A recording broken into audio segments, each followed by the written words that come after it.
Magandang gabi po sa inyong lahat. Ito na naman po ang Team Husband and Wife. Ang ibabahagi ko po ngayon sa inyo tungkol sa dalawang anak kong yung panganay ko at yung bunso ko.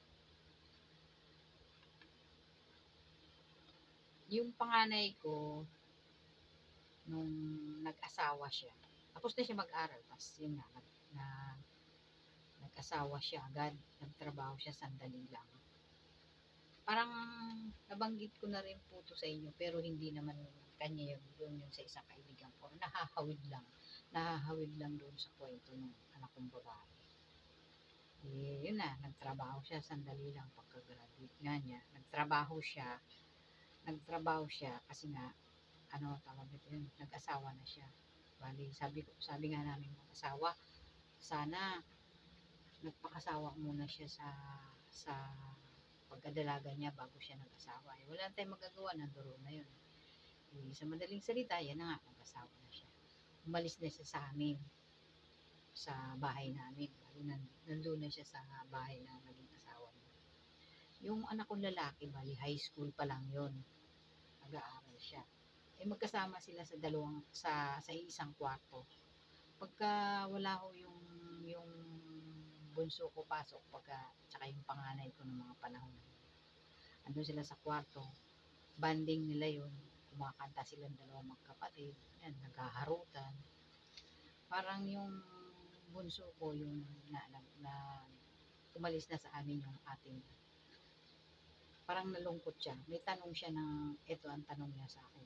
Mama, sabi niya, hindi na ba tayong mahal ni ate? Yun ang tanong niya sa akin, sabi niya. Kasi ganun ba talaga yun, sabi niya, pag nag-asawa, iniiwan yung nanay, yung tatay, yung kapatid. Yun ang ano niya sa akin. Siyempre nasaktan din ako kasi parang nalulungkot siya. Tapos na yun, nag-aaral siya. Ang pinakamasakit sa akin, yung sa bunso ko nga po, nag-aaral siya. High school. Kasi scholar yung bunso ko. High school yun. Tawag dito, hanggang college. Scholar siya. Tapos, yung 4 years na kurso niya kasi mascom yung kinuha niya. Siyempre, wala na nga si ate niya. Sinabi sa akin ng teacher nung nagpunta ako sa school nila na parang bumabagsak yung pag-aaral ng anak kong lalaki. Siyempre, nalungkot ako kasi nga 4 na taon yung kinuha niya na portion at saka mascom nga ho.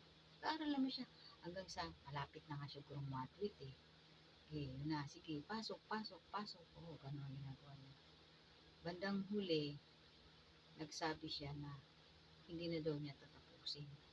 Siyempre ako, umiyak noon kasi 3 buwan na lang yata yung gagraduate na siya ng college. So, nagpunta na kami sa teacher. Kinausap na kami. Ayaw na niya talaga. Ayaw na niyang mag-aral. Gusto niya magtrabaho kasi nakikita niya yung papa niya. Nung panahon na yun, siya lang ang nagtatrabaho talaga. Siyempre, maliit lang ang sweldo. Mas nag-aaral pa siya.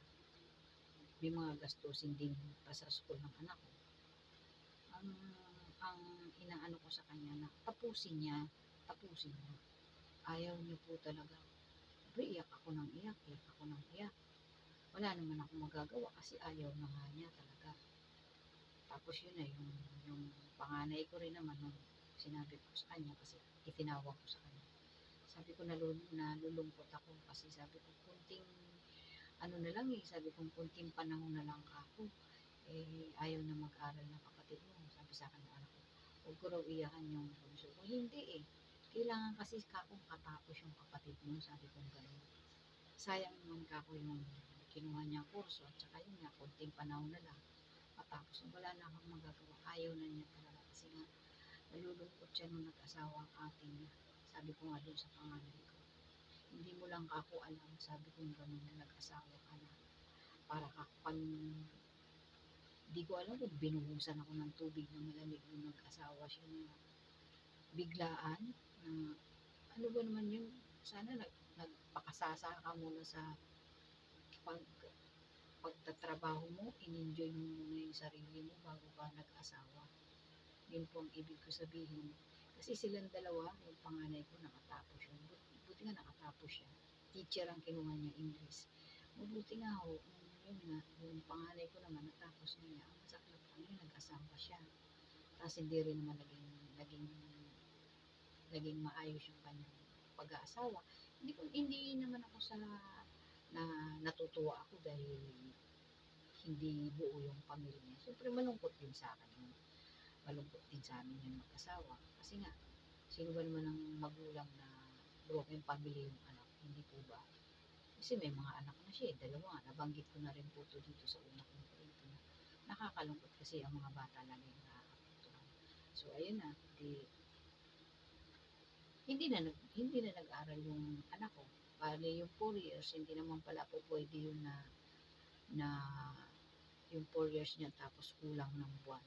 So, doon pa rin nila binasi sa 2 years lang na course. Kaya naging ano na lang siya, 2 taon lang yung kurso niyang kinuha. Ngayon, may trabaho naman po siya, maayos naman yung trabaho. Pero syempre, iba pa rin po yung nakatapos siya. Yun yung katulong ngayon ng asawa ko, yung bunso ko. Tapos yun nga, yung panganay ko dito rin naman sa amin nakatala kasi nga, wala nga sila mag-asawa. Yung 2 bata. So, tulong-tulong na lang po kami. Ang ibig ko po sabihin, tayong mga magulang, gusto natin makatapos ang mga anak natin. Anong gagawin natin kung sila mismo ayaw na mag-aral? Ngayon, pinapabalik ko nga, sabi ko nga sa anak ko, anak, mag-aral ka ulit. Sabi ko gano'n. Wala na raw siyang panahon sa gano'n, sabi niya, kasi nga nagtatrabaho na siya. Tapos yun nga, tulong sila ng ate niya sa bayarin ng bahay. Kasi yung papa niya rin naman, tumutulong din naman, tulong-tulong silang tatlo. Siyempre, ako lang ang wala kasi andito yung mga bata, ako naghahatid sundo doon sa ako kong panganay kasi nag-aaral na po yun. Lahat po, ako po dito ang gumagawa sa bahay. Kaya nga sabi ko nga, dadalawang anak ko, pero para akong nanganak ulit. Kasi dahil nga dito sa wala naman mag-asikaso, wala naman katuwang yung panganay ko, anong mangyayari? Titiisin ba natin? Siyempre, hindi. Kaya lang masaklap. Kasi yung, yung panganay nakakaintindi na. Siyempre, nangangarap din siya na buwang pamilya. Pero sabi ko nga dun sa apo ko kung minsan, wala tayong magagawa sabi ko ganun yung problema ng nanay mo at saka ng tatay mo. Hindi mo problema yan, problema nila. Minsan din po, malay mo natin, ma-share ko rin yung kung paano po na naging broken family yung anak ko. Ibabahagi ko rin sa inyo yan, pero hindi pa muna sa ngayon, yun muna yun sa anak ko, napakalungkot po. Yung panganay nakatapos, yung bunso hindi, pero okay naman ang trabaho din nila. Pareha silang dalawa sa call center nagtatrabaho. Hindi po, yung panganay ko hindi po nagamit niya yung pinag-aralan niya. Nag-call center po sila parehas. Pero yung bunso ko, ganun din naman. Pero minsan nagagamit niya sa ibang bagay. Sa pinatatrabahuan niya kasi nga, ano siya, yung mascom po yung bunso ko. Tapos, ayun na, ganyan ang sitwasyon namin dito, araw-araw. Sabi ko nga dun sa anak ko, ang ano ko lang naman dun sa anak ko lalaki yun, maalalahanin siya. Kapag halimbawa, napapagod na ako, sasabihin ng bunso ko, Mama, tama na yan. Tigilan mo na yan, ang trabaho hindi natatapos. Kung minsan sasabihin niya yan, may pasok ba yan, yung pamangkin niya? Mayroon ka ako, sabi kong gano'n, kagaya niyan. Kaya po ako ngayon nakapagbahagi po sa inyo kasi nga, yan na, kaalis lang niya. Tapos, tawag nito yung isang maliit kasi dalawa sila magkapatid. Nandun sa mami niya, nag-uumpisa rin namin magtrabaho yung mami niya. Pag tahimik na rito, minsan nasa sala ako yan. Ngayon dito ako sa kwarto namin. Kasi makulit po yung batang yun. 2 taon, magtatatlong taon ho. Kaya ang hirap po yung sitwasyon ng anak mo na ganyan, hindi buwang pamilya. Kasi hindi mo naman pwedeng pabayaan yung mga bata. Siyempre, tutulungan mo. Wala naman silang mapupuntahan, kundi ang mga magulang din, kami, o yun.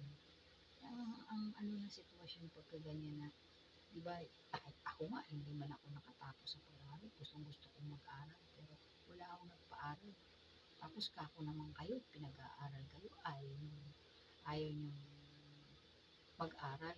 Man lang ako, ikaw pa naman ang lalaki, sana nakatapos ka. Yun ang inaano ko dun sa bunso ko. Kaso talagang hindi mo na siya mapilit. Kahit sino nanghihinayang kasi dalawang buwan o 3 buwan na lang eh, matatapos na siya eh. Sabi nga namin, "Diyos ko," sabi ko, "ano nangyari sa'yo?" Ayaw niya pala nang nakikita niya yung papa niya na nahihirapan.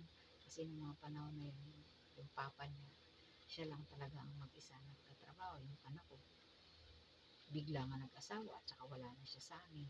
Yun, kaya napilitan yung bunso ko na tulungan yung papa niya. Hanggang ngayon, di pa rin naman po nag-aasawa yung bunso ko. Yun, sabi ko nga sa anak ko, sabi ko, kung kako tinapos mo yung pinag-aralan mo, sabi ko, baka hindi yan ang maging trabaho niya sa call center. Sabi naman niya, wala naman daw yun sa pinag-aralan. Sabi niya, yun daw ang pinakamadali sa ngayon sa panahon sa call center. Wala naman akong ano doon kasi kumikita naman siya at saka nakakatulong din naman. Siyempre, ang gusto ko lang naman sa kanila, dumating ang panahon na wala na kami ng papa niya, eh makapag-ipon sila, maging maayos yung buhay nila. Kasi mahirap yung lumalapit kung kanino-kanino. Yun ang ibinibilin ko dun sa dalawang anak ko. Kagaya niyan, sabi ko, dalawa lang kayo magkapatid. Sabi ko, kahit anong mangyari, kayo nang kayo ang magtutulungan magkapatid. Sabi ko, mawala man kami ng papa niya. Yun lagi ang ibinibilin ko sa kanila. Ang hirap pala kapag kaunti din ang anak. Kapag kaunti ang anak, malungkot kapag nawala na yung isa, nag-asawa na, nawala sa Pilipinas. Kapag marami naman ang anak, ang hirap naman nun kung hindi mo sila mapapag-aral ng maayos, hindi po ba? O, kaya sabi ko, tama na siguro itong yun na, yung nagplano kami mga anak. Tama na yan. Sabi ko, dalawa lang. Yun, isa nag-asawa, bumalik sa amin. Kaya sama-sama pa rin kami ngayon. Masaya na malungkot. Pero ang akin lang ibig sabihin, ngayon ibinabahagi ko to sa inyo. Hanggat may nagpapaaral sa inyo, mag-aral kayo. Kasi yun lang tanging kayamanan na maiiwan sa inyo ng mga magulang nyo eh. Yung pinag-aralan nyo, hindi mananakaw sa inyo yan. Yung lagi ang binibilin ko sa mga anak ko. At saka yung mga anak niya, kasi halos wala eh. Nagtatrabaho siya, tapos may dalawang bata. Sabi kong gano'n. Ayaw ko naman silang pang yung mga supang pa sa ibang bagay. Basta ako, marami kong nakikita sa anak ko na pinapalakas ko yung loob niya. Kasi siyempre, sa ganyang sitwasyon, kung wala kang dadaingan sa problema mo, lalo na't maliliit pang mga bata, hindi ko alam kung kakayanin mo kung ano. Kaya maswerte rin naman yung anak ko kasi nakapagtapos siya ng pag-aaral. Yun nga lang, siyempre, kanino maiiwan yung mga bata? Dati mayaya yun. Kaso, ang nangyayari, siyempre, sa araw, tulog siya. Minsan, pinupuntahan ko sila dun. Iba kasi yung pagpapalaki ng nanay, iba rin po yung ang yaya laging kasama. Iba rin po yung lola ang magpapalaki. Mahirap din po kasi pagka sa lola, sabi nila, spoiled daw. Sa akin naman, hindi. Kumbaga sa anong pantay lang. Pag ako nagsalita doon sa apo ko, lagi ko sinasabi, nandiyan ang mami mo, nandiyan ang mami mo, nandiyan ang mami ko. Lagi yun ang sinasabi ko doon sa apo ko, nandiyan si mami mo. O, ganyan ang ginagawa ko doon. Kaya yung bunso, sabi ko sa kanya, kung mag-aasawa ka, sabi ko, basta sa'yo yan. Huwag mo kami kakong intindihin, sabi ko doon sa bunso ko, kasi nasa tamang edad din naman siya. Ayaw pa niya siguro. Basta ako mamili ka lang. Ako binibilin ko yung ate mo, kahit anong mangyari. Kayong dalawang magtutulungan. Kasi wala namang ibang magtutulungan kundi yung magkakapatid eh. Hindi po ba? Lalo naman kayo pumunta pa sa ibang tao. Yan ang inaano ko. Sabi ko, kung magkaroon man kayo, kasi umuupa lang po kami nito. Kung magkaroon man ka kung isa sa inyo ng magkaroon ng sariling bahay, eh di patirahin mo yung kapatid mo. Kung magkaroon naman yung isa ng bahay, o di patirahin mo yung kakapante mo. Bigayan lang kayo. Hindi ko sila inaano na, oh, tawag dito magkanya-kanya kayo. Dalawa lang kayong magkapatid. Lagi yan ang sinasabi ko sa inyo. Magmahalan kayong magkapatid. Sabi kong ganun. At maaari sa isang bakurang lang kayo, pero magkatabi kayo. Kanya-kanya kayo, pero isang bakurang.